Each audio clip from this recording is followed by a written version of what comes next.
விபத்தில் சிக்கிய நாடாளுமன்ற உறுப்பினரான இளங்குமரன் அவர்கள் செத்தால் உங்களுக்கு மீண்டும் ஒரு நாடாளுமன்ற உறுப்பினர் கிடைப்பார். அதாவது அடுத்த கட்டத்தில் இருக்கின்ற ஒரு நாடாளுமன்ற உறுப்பினராக உங்களுக்கு கிடைப்பார். ஆனால் அவரது மனைவிக்கோ அல்லது பெற்றோருக்கோ அவர் கிடைப்பாரா என்கின்ற கேள்வியை அர்ச்சுனா ராமநாதன் அவர்கள் எழுப்பியிருக்கின்றார். அதை தவிர அவர்களுக்கு நல்ல வாகனத்தை கொடுங்கள், எங்களுக்கு தராவிட்டாலும் பரவாயில்லை, அவர்களுக்கு நல்ல வாகனத்தை வழங்குங்கள் என்று நாடாளுமன்ற உறுப்பினர் ராமநாதன் அர்ச்சுனா அவர்கள் பேசியிருக்கின்றார். அதை தவிர மீண்டும் ஒரு ஜூலை கலவரத்தை உருவாக்கும் விதமாக நடந்து கொள்ளாதீர்கள் என்று தையிட்டு விகார தொடர்பான கருத்திற்கு பதிலடி கொடுக்கின்ற போது அவர் குறிப்பிட்டிருக்கின்றார். இரணிமடுவில் அமைக்கப்படுகின்ற விகாரை தனியார் காணியில் அமைக்கப்படுகின்றதா என்கின்ற கேள்வி எழுப்பியவுடன் தனியார் காணிகளில் இனி வடக்கு மாகாணத்தில் விகாரைகள் அமைக்க வேண்டாம் என்று அவர் தெரிவித்திருக்கின்றார். இது தொடர்பாக சுஹாஸ் அவர்களும் ஒரு பதிலடியை கொடுத்திருக்கின்றார். இவர் தொடர்பில் தான் இந்த செய்தி தொகுப்பிலே விரிவாக பார்க்க இருக்கின்றோம். ஜாழ் தேர்தல் மாவட்டத்தின் நாடாளுமன்ற உறுப்பினரான ராமநாதன் அர்ச்சுனா அவர்கள் நேற்றைய தினம் 17ஆம் திகதி நாடாளுமன்றத்திலே பேசியிருந்தார். அப்போது பல விடயங்கள் தொடர்பாக அவர் நாடாளுமன்றத்திலே பேசியிருந்தார். அதிலே அவர் குறிப்பிட்டிருந்தார், அண்மையிலே நாடாளுமன்ற உறுப்பினர் இளங்குமரன் அவர்கள் ஒரு விபத்திலே சிக்கியிருந்தார். அந்த வாகனம் என்பது ஒரு தரமற்ற வாகனம். நான் பயணிக்கின்ற வாகனத்திலாவது ஏர் பேக் இருக்கின்றது, ஆனால் அந்த வாகனத்தில் ஒன்று கூட இல்லை. இவ்வாறு அவர் விபத்திற்கு செத்தால் நாளை உங்களுக்கு அவருக்கு அடுத்த கடத்தில் இருக்கின்ற ஒருவர் நாடாளுமன்ற உறுப்பினராக கிடைப்பார். ஆனால் அவரது குடும்பத்திற்கு அவர் கிடைப்பாரா அல்லது அவர் உயிர் போனால் என்ன நடக்கும்? ஆகவே எங்களுக்கு வாகனம் தராவிட்டாலும் பரவாயில்லை, உங்களது நாடாளுமன்ற உறுப்பினர்களுக்காவது நல்ல வாகனங்களை கொடுங்கள் என்று அவர் குறிப்பிட்டிருக்கிறார். இதிலே ஒரு விடயம் பார்க்க வேண்டும் என்னவென்று சொன்னால், வாகனம் நல்ல வாகனத்தை கொடுப்பது கொடுக்காமல் இருப்பது அடுத்த கட்ட பிரச்சனை. ஆனால் அந்த விபத்து இடம்பெற்றது என்பது வாகனம் சரியில்லாததால் இல்லை, அதிவேகமாக அந்த வாகனத்தை செலுத்தியதால், வீதி ஒழுங்கை பின்பற்றாமல் செலுத்தியதாலே அந்த விபத்து சம்பவித்திருந்தது. அந்த விபத்து தொடர்பான சிசிடிவி காட்சிகளை பார்க்கின்ற போது உங்களுக்கே விளங்கி இருக்கும். அதிவேகமாக செல்லுகின்றார், முன்னால் செல்லுகின்ற ஒரு கெப்ரக வாகனம் சந்தியால் திருப்புவதற்கு முயற்சி செய்கின்றது. இந்த நேரத்தில் அதிவேகமாக சென்ற இளங்குமரன் பயணித்த கார் அந்த வாகனத்தை முந்தி செல்ல முற்படுகின்ற போது, அதாவது வீதி ஒழுங்கின்படி அந்த இடத்தில் முந்தி செல்ல முடியாது, ஆனால் இவர்கள் முந்தி செல்ல முற்படுகின்றார்கள். அதாவது அந்த காரை செலுத்தி சென்ற சாரதி முந்தி செல்ல முற்படுகின்றார். அந்த சந்தர்ப்பத்தில் தான் குறித்த விபத்து இடம்பெற்றிருந்தது. அதிலே அதிர்ஷ்டவசமாக இளங்குமரன் உள்ளிட்ட அந்த காரில் பயணித்தவர்கள் உயிர் பிழைத்திருந்தார்கள் என்றுதான் கூற வேண்டும். அவர் மீண்டும் குணமாகி வர வேண்டும் என்று அனைவரும் தான் மன்றாடினோம். ஆனால் அதிவேகமாக செலுத்தியதால் அந்த விபத்து ஏற்பட்டது. எனவே இது தொடர்பாக முதலாவது கவனம் செலுத்த வேண்டும். வாகனத்தை நாடாளுமன்ற உறுப்பினர்களின் சாரதிகள் ஒழுங்காக ஓட வேண்டும்.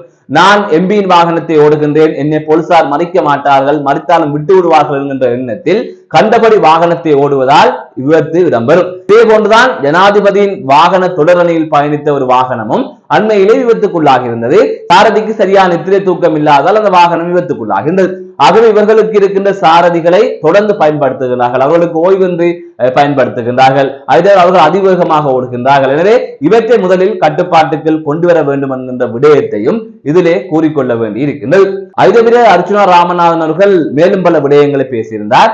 அதிலே மீண்டும் ஒரு ஜூலை கலவரத்துக்கான சூழலை உருவாக்க வேண்டாம், அப்படி ஒரு நிலை இனி வரக்கூடாது என்கின்ற வகையில் அவர் குறிப்பிட்டிருந்தார். அதாவது தையட்டி விகாரை அகற்ற வேண்டும் என்று கோரிக்கைகள் முன்வைத்தால் அதை இடித்துவிட்டு அந்த காணி உரிமையாளர்களிடமே அந்த இடத்தை வழங்க வேண்டும் என்கின்ற குரல்களை தமிழ் தலைவர்கள் தமிழ் மக்கள் எழுப்பி வருகின்ற நிலையில் அதற்கு பதிலடி கொடுத்து பேசுகின்றேன் என்கின்ற அடிப்படையிலே அவர் இவ்வாறு மீண்டும் ஒரு ஜூலை கலவரம் வருகின்ற நிலையை இந்த நாட்டிலே உருவாக்க வேண்டாம் என்பது போல அவர் பேசியிருந்தார். அதை தவிர இரணைமடுவிலும் ஒரு விகாரை அமைக்கப்படுவதாக தகவல்கள் வெளியாகின்றது என்று சுட்டிக்காட்டிய அவர் வடக்கு மாகாணத்தில் தனியார் காணிகளில் விகாரை அமைப்பதை நிறுத்திக் கொள்ளுங்கள், இனிமேல் இப்படி செய்யாதீர்கள் என்று குறிப்பிட்டிருந்தார். இது தொடர்பான காணொலியை தமிழ் தேசிய மக்கள் முன்னணியின் ஊடக பேச்சாளரான சுகாஸ் அவர்கள் தனது பேஸ்புக் பக்கத்திலே வெளியிட்டு இவர் என்ன சொல்ல வருகின்றார், அதாவது விகாரை வடக்கிலே அமையுங்கள், அதுக்கு ஆதரவாக ஒரு தமிழ் எம்பி இருக்கின்றார் என்று அவர் குறிப்பிட்டிருக்கின்றார்.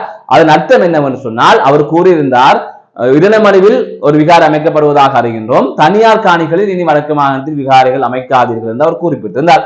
ஆகவே அதற்கு இன்னொரு கருத்தும் புலப்படுகின்றது. அது எப்படி என்று சொன்னால், தனியார் காணியில் அமைக்க வேண்டாம் என்று சொன்னால் அரச காணிகளில் அமைக்கலாமா? அரச காணிகளிலும் அமைக்க வேண்டாம், தனியார் காணிகளிலும் அமைக்க வேண்டாம், சிங்கள மக்கள் இல்லாத இடத்தில் எதற்காக விகாரை அமைக்க வேண்டும் என்பதுதான் தமிழ் மக்களின் கோரிக்கையாக இருக்கின்றது. அது தவிர அது ஒரு மத ஸ்தலம் என்பதை தாண்டி இனவாதத்தின் அடையாளமாகவும் இன ஆக்கிரமிப்பின் அடையாளமாகவும் இந்த பௌத்த மதமும் புத்த சிலைகளும் மாறி இருக்கின்றது. அதனால்தான் இந்த இன ஆக்கிரமிப்பை மேற்கொள்ள வேண்டாம் என்பதற்காகத்தான் தமிழர் பகுதியில் சிங்களவர்கள் இல்லாத பகுதியில் ஏன் இவ்வாறு விகாரைகளை அமைக்கின்றீர்கள் என்ற கேள்வியை தொடர்ந்து தமிழர் தரப்பு எழுப்பி வருகின்றது. இந்த நிலையில்தான் அர்ஜுனாவின் கருத்து தொடர்பாக சுகாஸ் அவர்களும் ஒரு பதிவை வெளியிட்டு இப்படியான ஒரு விடயத்தை கூறியிருந்தார். அதுதவிர நாடாளுமன்ற உறுப்பினர் அர்ஜுனா ராமநாதன் அவர்கள் இன்னொரு கருத்தையும் கூறியிருந்தார். கருணி அமரசூரிய இந்த நாட்டின் பிரதமர் அவர் முன்பு கூறியிருந்தார், பாடசாலைகளை அரசியல் மயமாக்காதீர்கள், பாடசாலைகளுக்குள் அரசியல்வாதிகள் செல்லாதீர்கள் அல்லது பாடசாலைகளுக்குள் அரசியல்வாதிகளை எடுக்காதீர்கள் என்று குறிப்பிட்டிருந்தார். ஆனால் யாழ்ப்பாணத்திற்கு விஜயம் செய்த கருணி அமரசூரிய அவர்கள் யாழ்ப்பாணத்திலே ஒரு கல்லூரிக்கு சென்றிருந்தார். அதே போல நாடாளுமன்ற உறுப்பினர்கள் சென்றிருந்தார்கள். இவ்வாறு பலரும் அங்கு சென்றிருந்தார்கள். ஆகவே இது எவ்வாறான செயற்பாடு என்கின்ற அடிப்படையிலே அவர் நாடாளுமன்றத்திலே ஒரு கேள்வியை எழுப்பி இருக்கின்றார். உண்மையிலே கருணி அமரசூரிய அவர்கள் முன்பு அப்படி தெரிவித்தால் தற்பொழுது அவர்களே அனைத்து பாடசாலைகளுக்கும் செல்கின்றார்கள். இது தொடர்பாக அப்போதே பல விமர்சனங்கள் சமூக வலைதளத்தில் முன்வைக்கப்பட்டது. சொல்வதொன்று செய்வதொன்று என்கின்ற வகையிலே இவர்களின் செயற்பாடு இருக்கின்றது என்கின்ற கருத்தும் நிலவியது. அதுதவிர வரவு செலவு திட்டம் தொடர்பாக அர்ஜுனா ராமநாதன் அவர்கள் தனது ஆதரவை வெளிப்படுத்தி இருக்கின்றார். நேற்றைய தினம் 17ஆம் தேதி நாடாளுமன்றத்திலே நிதியமைச்சரும் ஜனாதிபதியுமான அன்றகுமார திசநாயக்க அவர்கள் வரவு செலவு திட்டத்தை சமர்ப்பித்து உரையாற்றியிருந்தார்.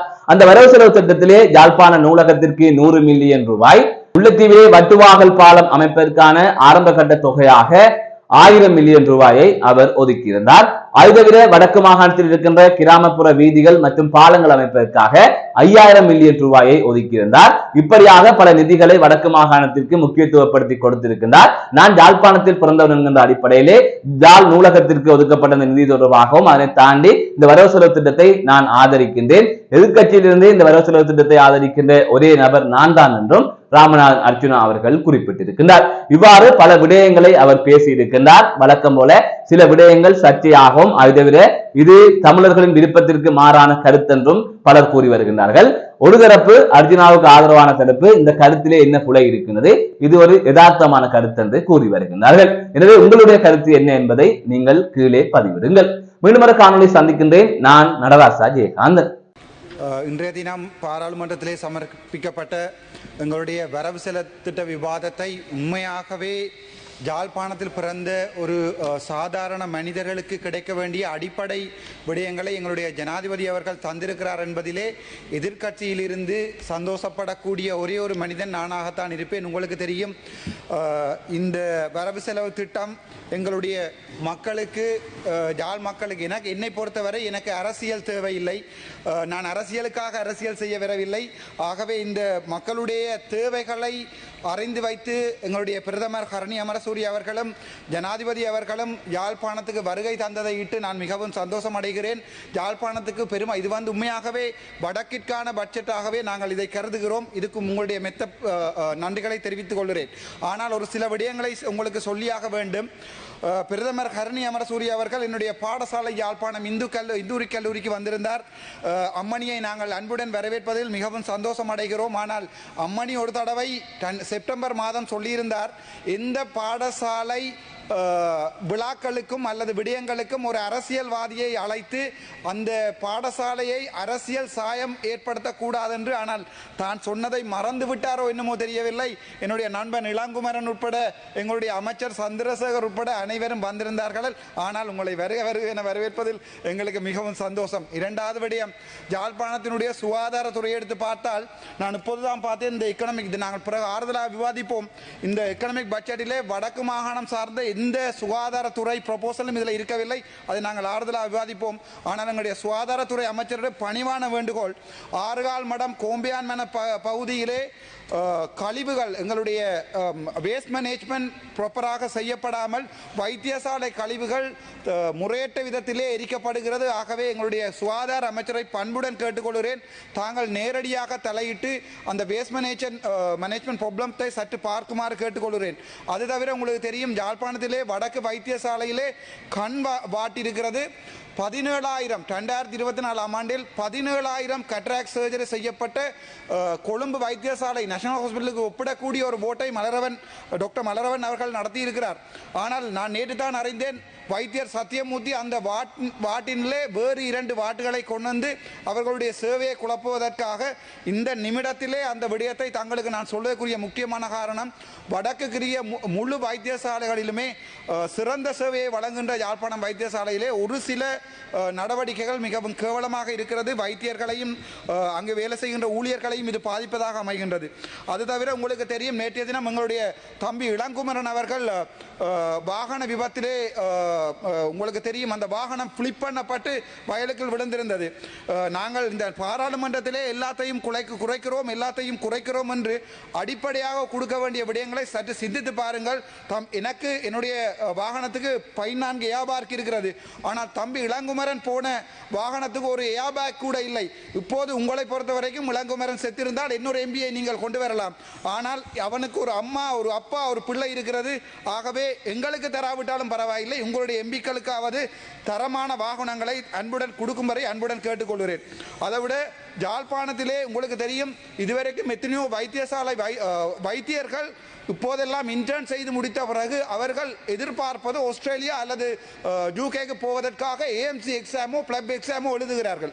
ஆகவே இந்த முறை பட்ஜெட்டிலே வைத்தியர்களையும் சற்று தாங்கள் நிதானமாக இந்த பட்ஜெட்டை வரையறை செய்திருந்தால் நன்றாக இருக்கும் என்பது என்னுடைய ஆழமான கருத்து.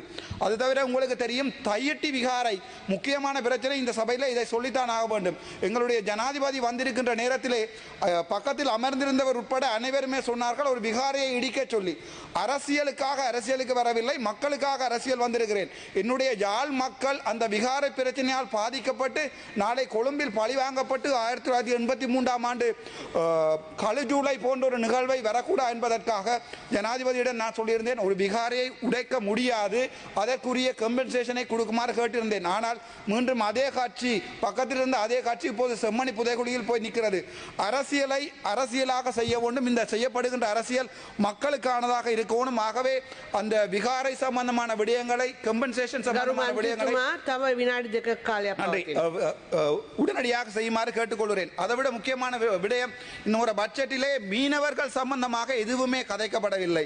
வடக்கிலே 1000 இழுவை மடி வேலை செய்கின்ற மீனவர்கள் மிகவும் ஆழமாக பாதிக்கப்படுகிறார்கள்.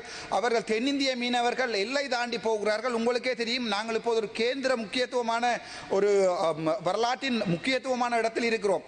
தயவு செய்து வடக்கில் இருக்கிற மீனவர்களை பற்றி சற்று சிந்தித்து பாருங்கள். தெற்கில் இருக்கின்ற ஒரு இறங்கு துறைமுகம் முழுவதுமாக கங்கிரீட் போடப்பட்டிருக்கிறது. ஆனால் என்னுடைய வடக்கு மீனவர்கள் மணல்களுக்கு நடந்து போய்த்தான் அவற்றை செய்து கொண்டிருக்கிறார்கள். ஆகவே எங்களுடைய முதலமைச்சர் அல்ல, மீன்பிடி அமைச்சர் அவற்றை கருத்தில் கொள்வார்கள் நினைக்கிறேன்.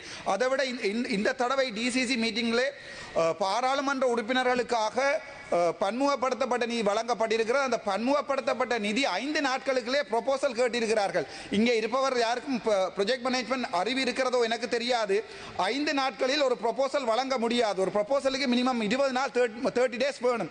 ஆகவே 14ஆம் தேதி டிசிசி மீட்டிங் கூட்டப்பட்டு 19ஆம் தேதி இன்றைய தினம் 17ஆம் தேதி எனக்கு அந்த மெயில் அனுப்பப்பட்டிருக்கிறது. நாளாண்டைக்குள் நீங்கள் அவற்றுக்குரிய ப்ரொபோசலை தருமாறு. ஆகவே இவை என்னுடைய என்பிபி அரசாங்கத்துக்கு நல்ல விடயமாகவே நான் சொல்லுகிறேன். ஏனென்றால் இவற்றை சற்று ஆழமாக சிந்தித்து கவர்மெண்ட் ஏஜென்டாக இருக்கலாம் அல்லது டிசிசி சேர்மனாக இருக்கலாம், அவர்களுக்கு சற்று அறிவுரை கூறுங்கள்.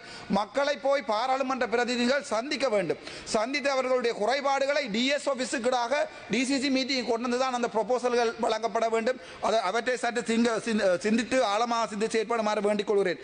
அது தவிர எங்களுடைய இந்த விகாரை விடயமாக இன்னும் பல விகாரைகள் இரணைமடுவில் கட்டப்பட இருப்பதாக தெரிவிக்கப்பட்டுள்ளது. இனிமேல் புதிதாக கட்டப்படுகின்ற விகாரைகளை சற்று சிந்தித்து பொதுமக்களுடைய காணிகளில் தயவு செய்து கட்டாமல் அதை அரசாங்க காணிகளில் கட்டுமாறு அன்புடன் வேண்டிக் கொள்கிறேன். அதோட முக்கியமான விடயம், இந்த முறை பட்ஜெட்டிலே எங்களுடைய பலாலி விமான நிலையம் சம்பந்தமாக ஒரு நிமிடம், பலாலி விமான நிலையம் சம்பந்தமாக கதைக்கப்படவில்லை. பலாலியை ஒரு சர்வதேச விமான நிலையமாக கொண்டு எங்களுடைய வடக்கிற்கு அபிவிருத்தியை கொண்டு வருவதற்கு தங்களிடம் அன்புடன் ஆழ்மையுடன் கேட்டுக்கொள்கிறேன். நன்றி, வணக்கம். டாக்டர்